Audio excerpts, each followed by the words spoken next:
I think it comes natural. I've always been downhill, looking for contact type runners. I've always took like pride in that, just trying to punish the defenders. Just got to continue to try and build and stack off the previous week and continue to get better each week.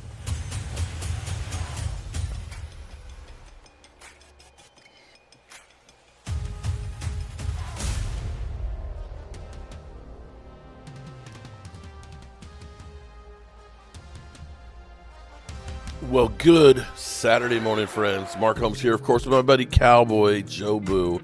And as always, I want to say thank you all for watching, commenting, subscribing, and being part of the Joe Boo Sports Report. Without you guys, as well as you ladies, you know that this literally does not work. I hope everybody's having a great day. It is, oh my God, we have 4 games left, guys. We have 4 games left to this NFL season. In fact, we have 3 weeks and 1 day left to this season. And the next 3 weeks and 1 day is literally going to shape what we are going forward. I, for one, think that this is where you got to start hitting the ground running. The Cowboys, they are always in take your time mode.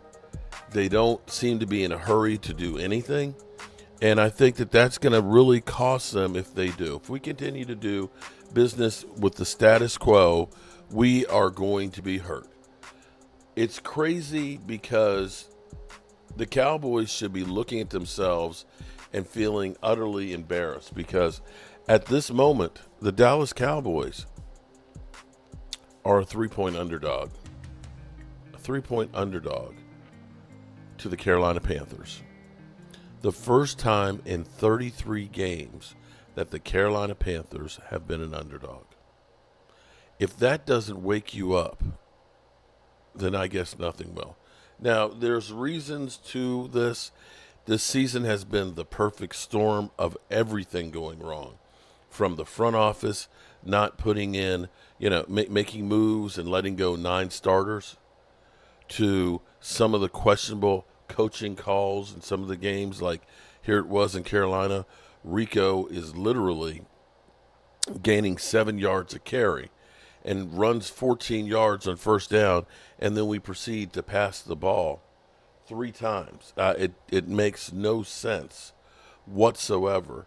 Sometimes some of the calls we've made mistakes on going forward on 4th down deep in our territory. Those are some of the problems right there. And quite frankly, the injuries have been the biggest problem. It sounds like it's going to be the status quo with Stephen Jones, that nothing is going to change them. And quite frankly, if your business is thriving, which it is, they are now worth over $10 billion, the first sports franchise of any sport to be that valued, and literally having done nothing in the last 30 years. There's no sense of urgency for the Cowboys to change. Disappointed at home in the playoffs against Green Bay Packers, and a season that we would all just like to forget, yet they're still getting paid. I wish I could go on a job and just mess the whole thing up and still make money, but there's ramifications when I mess up. I get sued or I don't get paid and lose my license. So going into this game, here are the latest words, and unfortunately, one of the bright spots this year from the draft, Cooper Beebe, is out with a concussion, and that's nothing to play with, especially at being a center. Being a center, guys, you get hit in the head every time. You got a nose guard that is literally a football length away from you, head to head. You're on all fours, he's on all fours. You're hitting heads, and having a concussion is not good. He's out. Of course, Overshown, whose knee literally exploded, he's, of course, out. And safety Wanye Thomas, of course, is out. And that's not to mention all the people that are already on IR.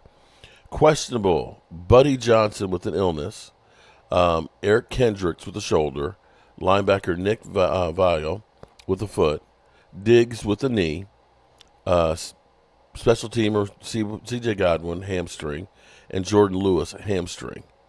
So that's the questionable. Now, here's what I'll say as far as questionable goes with the Cowboys. When you're questionable, you're going to play. No designation. Finally, CeeDee Lamb is off of that. Deron Bland with his foot. Rico with his knee. Tyler Guyton with his ankle, so maybe we'll see him playing this weekend. Marshawn Nealon with his knee. Tyler Smith with his ankle. And Mozzie Smith with his back. So we are still really, really beat up. And that's another one of the reasons why you look at this and say, on a roster that was thin with experienced players, we lost so many veterans. I mean, for us to go out, and just even fathom, if you'd said in the beginning of the season that you're going to lose Dak Prescott, that Zach Martin was going to go on injured reserve after literally being injured, that Micah Parsons was going to miss 5 games, that Deron Bland wouldn't start playing till like week 11 or 12, that Diggs would be in and out of the lineup, that Sam Williams was going to be hurt, that Marshawn Nealon was going to be hurt, that Brandon Cooks he'd play early a game or two and then be in IR until late in the season, you probably would have said, we're doomed. We're doomed. All right, let's be real here. I just named 9 people, 9 critical players that have been on IR or out significant time. And you didn't have a lot of depth and a lot of experience. Now, here's the question, because and we're going to get an answer to it, it looks like. I'm old enough to remember when Jerry was pissed off about the Green Bay loss and thought he was going to make everybody uncomfortable, and that they told us that the Cowboys would need to make a deep run in the playoffs for Mike McCarthy to keep his job. Do y'all remember that? I remember that. And now here we are as a 5-win team, literally an underdog to a team that hasn't been favored in 2 years, and we're talking about bringing back Mike McCarthy. The Cowboys do a whole lot of talking, but they don't back it up. We heard that they were done with Dak Prescott. He ends up getting an extension, highest paid in the NFL. CeeDee Lamb, that he was a diva, and they weren't going to pay him. Here he is. He got paid. We're going all in, and we've done nothing. Mike McCarthy on the hot seat. He's got to go deep in the playoffs. Yeah. And now we've got Catboy. I played this yesterday in my live stream last night, listening to Stephen Jones. And I don't mean to do this to you, but I want you to listen, at least for part of it. Shout out to 105.3 The Fan, because, of course, they get all the big dogs there. But when you listen to Stephen Jones, you would think that this is a playoff team and that Overshown was going to be ready to start the season. Listen. And some of the positive things that the Cowboys have done. Has everybody bounced back from that finish Monday night?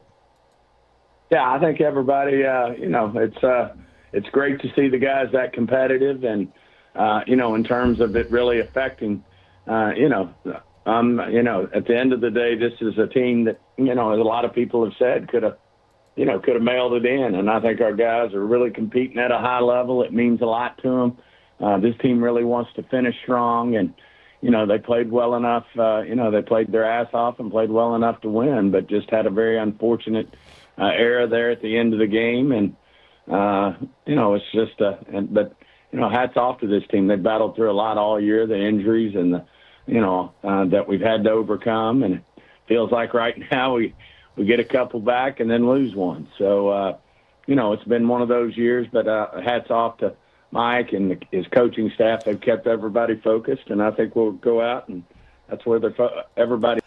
Hats off to Mike. Hats off to Mike that kept everybody focused in things.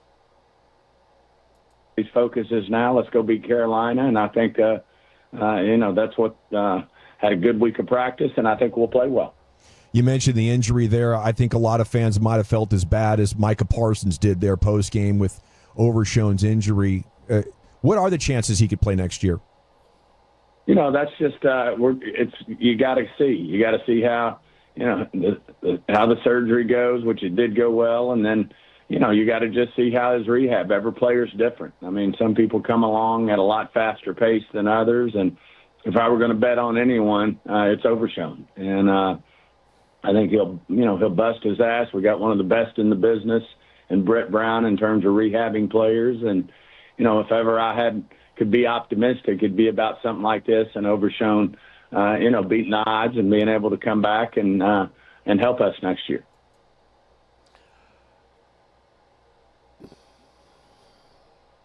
Does that sound like? Yeah, wait a minute. So, correct me if I'm wrong.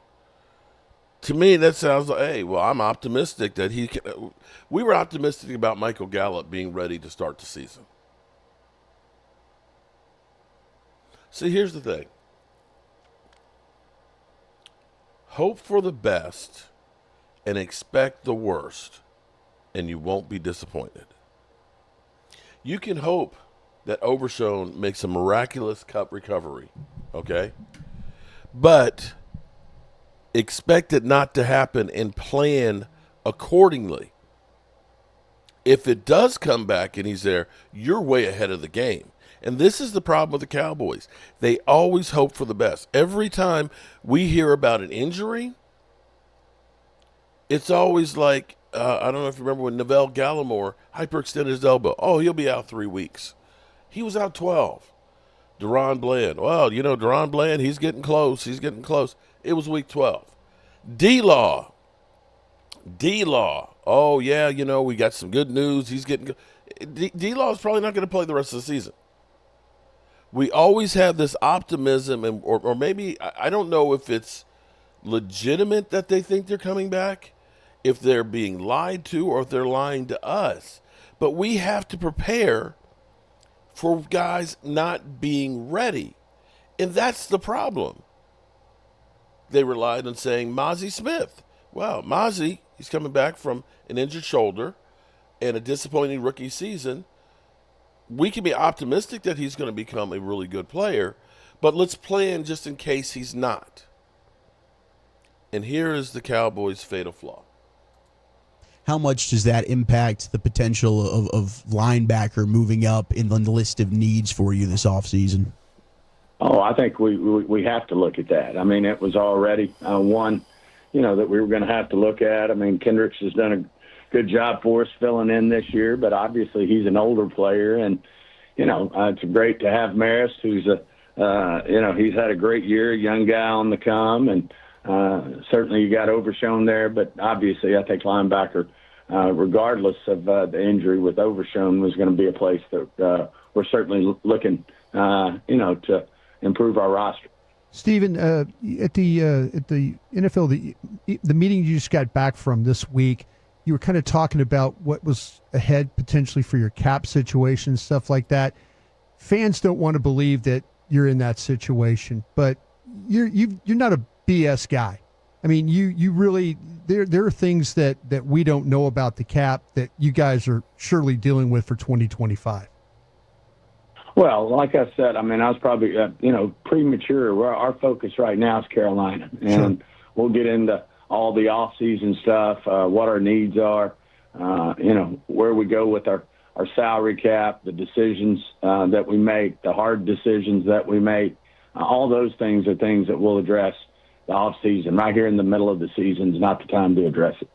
Okay, with young guys, that might not be starting or playing a lot, like Tyler Guyton, is there a point in the season where you're playing them even if they aren't the best guys at each position because you want to get and see what they can develop?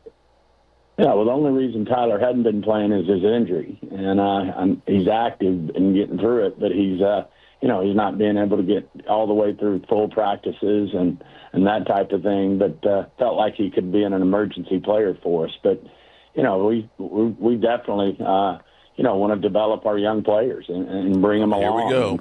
And, as you play players, we've played players, young players at the beginning of the year knowing that, hey, a veteran might do a better job for a couple weeks, but he's a more gifted guy, and he'll ultimately, get to where he needs to be and be the best player, for the long haul of the season. So, those are all things that go into the mix as we move forward. But like I said, our focus is on going out to Carolina and hopefully getting a win. How's Cooper Beebe looking for Sunday? Not good. He's making progress, but we'll have to see. How are you looking at maybe the decision to pass the ball Monday night in the fourth quarter? Rico getting over 7, carried it 18 times. Would you have liked to seen some more running plays? Well, that's just all on hindsight. I mean, I do think our running game's coming together, and you can always second guess. Hey, you should have run it or you should have thrown it. I mean, all those things get second guessed. When you don't win the game, we understand that. But the great news is our running game is coming together. I think Rico's, one of the top, the last 3 games. I think he's rushed right there, had as many yards as anybody, and it's great to see that running game coming together. When it comes to the play calling, obviously you've got a head coach that also is the play caller. That's not uncommon in the league, but do you have to evaluate that differently based on the play caller offensive coordinator version of Mike McCarthy than what he does as a head coach? No, I think Mike does a great job. I mean, any play calling can be second guess. Hell, those were 2 of the best. I watched the game last night. We all did. The San Francisco game last night, and watched that with interest playing the Rams. And those are 2 of the best offensive minds in this league, and no touchdown in the game. So I'm sure somebody's second guessing that play calling too. But these guys, it's this league's hard. The NFL's hard. These NFL defenses are good, and anytime the results don't turn out right, then people are going to question. A bit of a revenge game for Jonathan Mingo going back to Carolina. You trade a 4th-round pick for him. What have you seen from him since you've traded? And, do you like the return you've gotten to this point?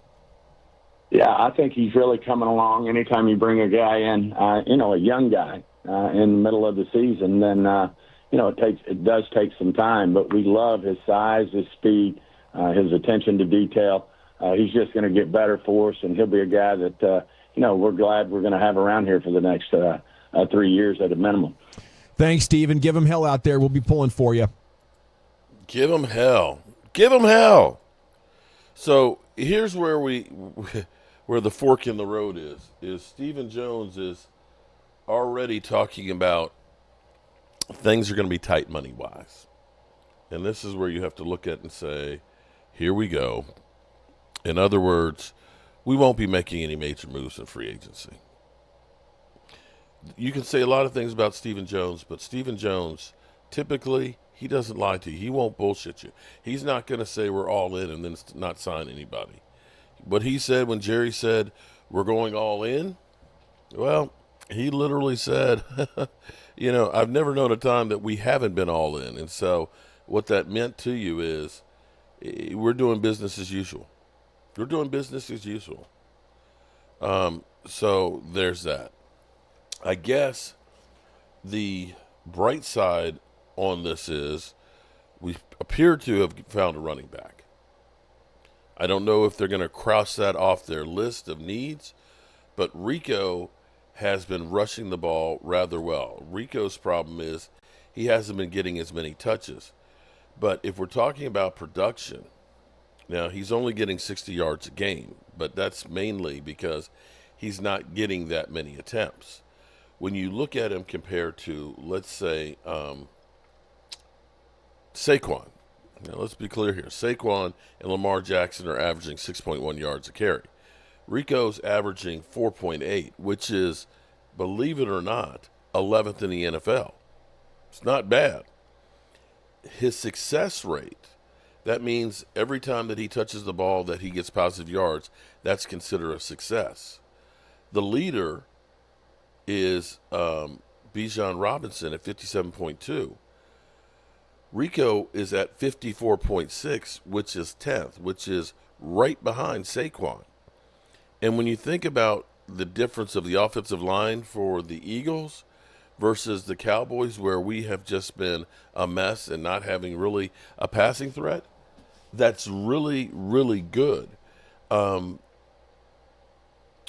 If we look at attempts, Saquon's got 266 attempts compared to Rico with 152. And when you start thinking about some of the names out there that, names like DeAndre Swift, who's averaging like 3.8, or Najee Harris, that's averaging 3.9, or Kareem Hunt, who's only averaging 3.6.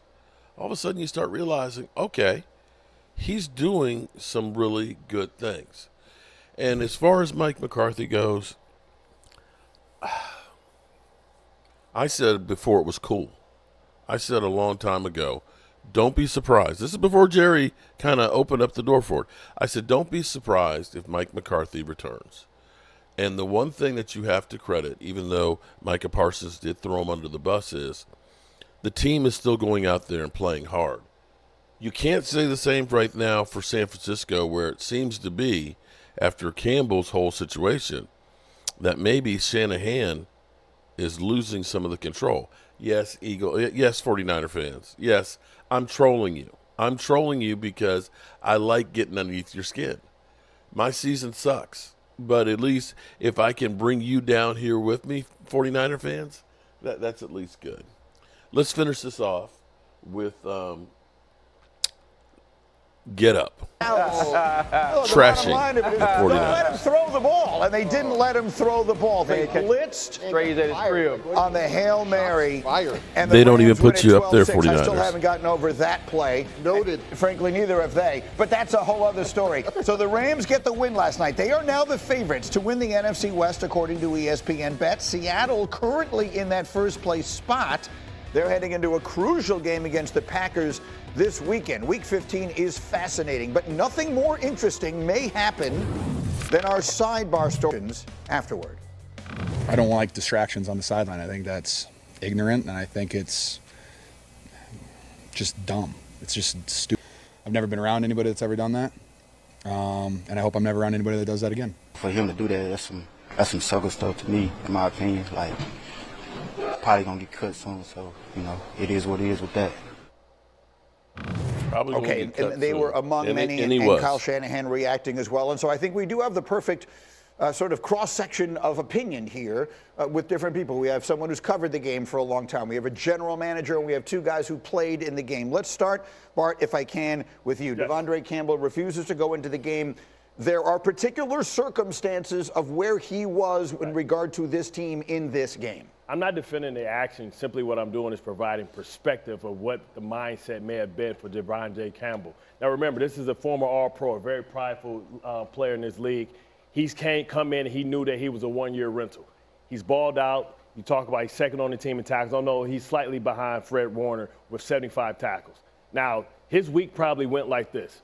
Okay, Greenlaw is back healthy. He's going to start. Like, football is all about competition and getting what you've earned. He probably felt that he's earned the right to continue to be the starting linebacker, but all of a sudden now he's relegated throughout the week to looking at cards and being part of the look team, right? That's demoralizing for a prideful man that feels like he's a starter in this league and he has played at a high level.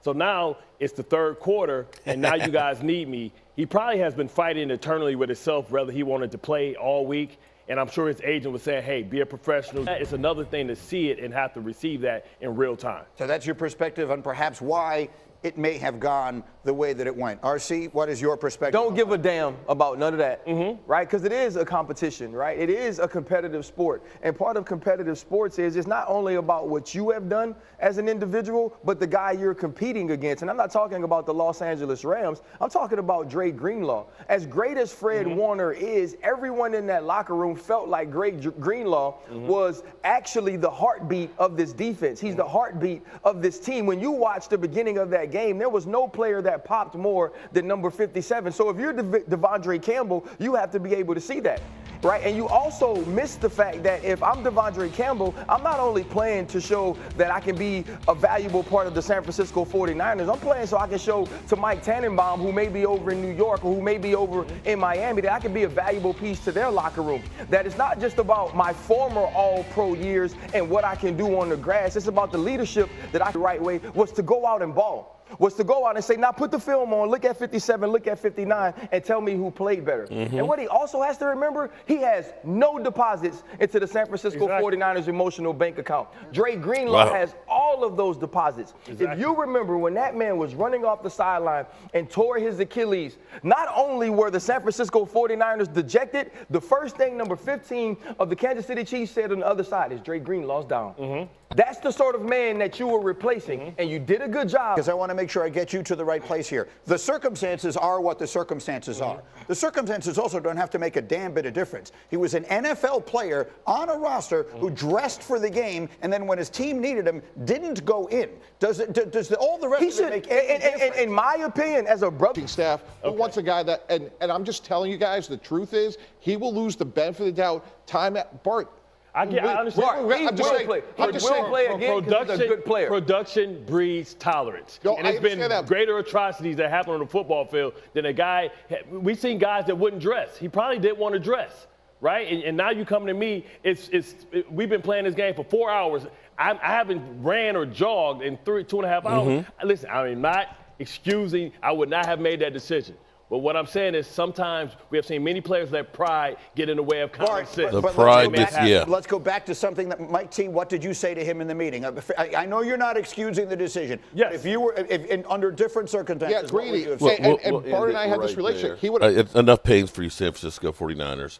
At least we can say that the Cowboys have not turned against themselves. That they have not. The locker room has not turned ugly like it has here for San Francisco. I know it's not much, but sometimes you got to hit rock bottom to change. And I'm hopeful that, we're just getting Catboy, early season, off-season thoughts, and that really and truly it's not going to be like that. But then again, we're the Cowboys, so who knows? Alrighty, good people. It's going to be a busy day here at the Red Brick House. We won't be having our usual 5 o'clock live stream. We're actually having a reception here at the Red Brick House. This is going to be the first time that we've actually really entertained. We have the mayor coming and a bunch of people from the city council and things like that to see the house and to dedicate the historic walkway that we've been working on and stuff. And I got a lot of cooking and stuff to do here to get ready for it. So I hope you guys will understand that. And we will, I think I may, when I start cooking in the kitchen and getting stuff together, I may do it as a live stream so you can see the kitchen in order, at least on my other channel. Alrighty, good people, as always, I appreciate you and hope that you're having a great day. Peace out.